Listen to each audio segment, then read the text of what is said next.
نماز ظہر 4 رکعت نماز فرض پڑھنے واسطے بولیے پڑھنے واسطے اللہ دے ثنا پڑھتے ہیں علامہ شریف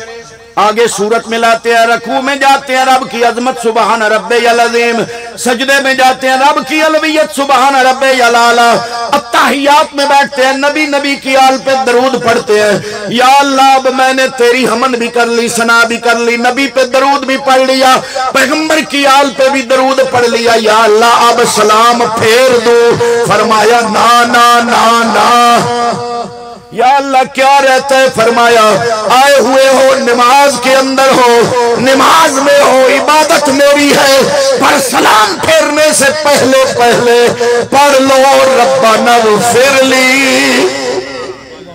والے بولیے والے ہماری تو یہ ہمارا حال ہے کہ ہمیں والدیہ بھی نہیں آتا ہم میں سے اکثر بندے پڑھتے ہیں والدیہ میں کہا ہوں ٹھیک ہے ویسے بڑے سیانے ہیں ہم عقل مند بڑے فرانس جرمنی تک گئے ڈچ زبان سیکھ لی جرمن سیکھ لی فرانسیسی سیکھ لی انگریزی میں بات کر سکتے ہیں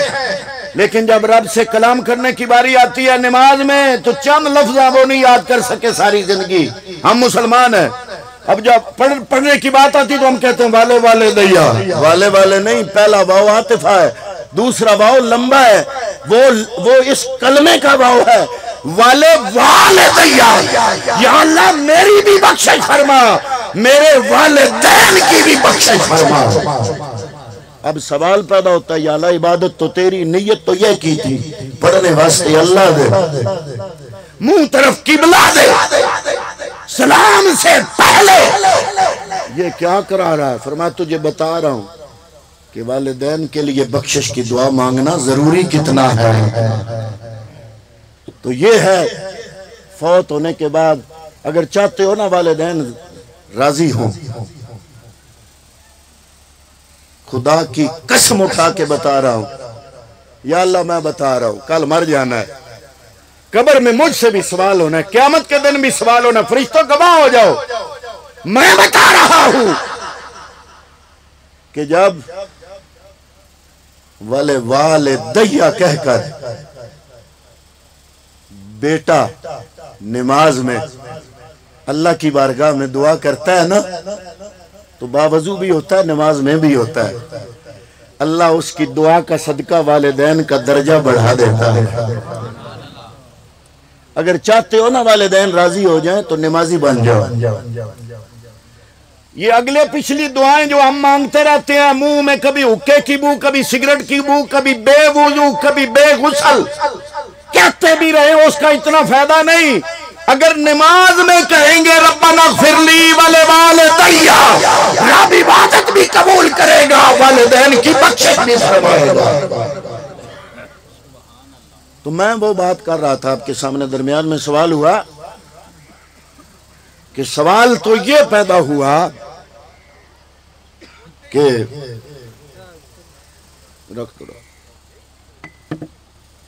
کہ جب والدین ان کے حق میں دعا ہوئی ان کو پتہ کیسے چلے گا میں عموماً یہ جملہ بولتا ہوں کہ جب ہم نماز نہیں نہ پڑھتے صرف اپنا حق نہیں مارتے تمام صالحین کا حق مارتے ہیں کیونکہ آپ نماز میں پڑھتے ہیں السلام علینا وعلا بالکل میں ختم کرنے لگا ہوں بس یہی انتظار تھا ختم کی چیزیں آ جائیں تو ختم پڑھے لیکن اس ساری چیزوں کا لب لباب پوری گفتگو کا آپ کے سامنے رکھنے لگا ہوں حضرات محترم ربنا اغفر لی ولوالدیہ وللمؤمنین یوم یقوم الحساب یا اللہ قیامت تک جتنے بھی مومن ہیں سب کی بخشش فرما اور پہلے نمازی پڑھتا ہے السلام علینا وعلا سارے بولیے وعلا سارے بولیے وعلا اس کا معنی کیا ہے یا اللہ تیرے نیک بندوں پر سلامتی ہو حضرت آدم سے لے کر قیامت تک جتنے بھی نیک بندے آئیں گے، ہماری دعا سے اللہ ان کے درجے بلند فرمائے گا۔ جب ہم نماز پڑھیں گے تو ہماری دعا ان تک پہنچے گی جو صالحین گزرے ہیں ہماری دعا سے۔ نماز ہم پڑھ رہے ہیں، نماز ہم پڑھ رہے ہیں، اور اس میں کہہ رہے ہیں السلام علینا وعلی عباد اللہ، اللہ کے نیک بندوں کے لیے دعا کر رہے ہیں، تو ان سب کے درجے رب بلند کر رہا ہے۔ جب ہم نماز نہیں پڑھیں گے تو رب العالمین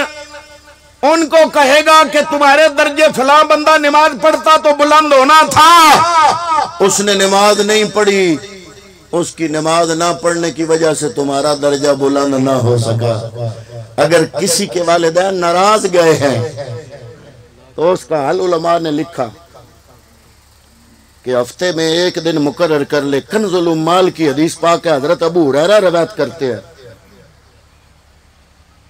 کہ جمعرات کو اپنی ماں یا باپ کی قبر پہ حاضری دے، ان کے لیے بخشش مانگے، تو کیا ہوگا؟ اگر روٹین بنا لے گا تو رب العالمین اگر اس کے والدین ناراض بھی ہیں تو بخشش مانگنے کی وجہ سے قبر میں والدین اس پہ راضی ہو جائیں گے۔ اور ایک آخری نسخہ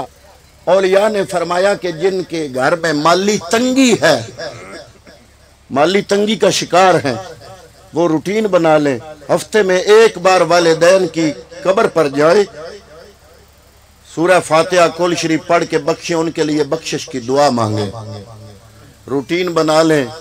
ان کی روٹین کی برکت سے رب العالمین ان کی مالی تنگی دور کر کے مالی کشادگی عطا فرما دے۔ سارا کچھ تو ہمارے گھر میں ہے، ہم دھکے در بدر کی ٹھوکریں کھاتے پھرتے ہیں۔ تو حضرات محترم، رب کو راضی کرنے کا یہی طریقہ ہے۔ میرے نبی نے فرمایا کہ تمہارا باپ اگر راضی ہے تو رب راضی ہے۔ آج ہم نے یہ بھی روٹین بنا لی، کچھ قصور ہمارا مولویوں کا ہے، کچھ نعت خانوں کا ہے، کچھ نقیبوں کا ہے۔ ہم نے جب والدین کی عظمت کی بات آئی نا تو ہم نے صرف ماں کی شان رکھی، ماں کی،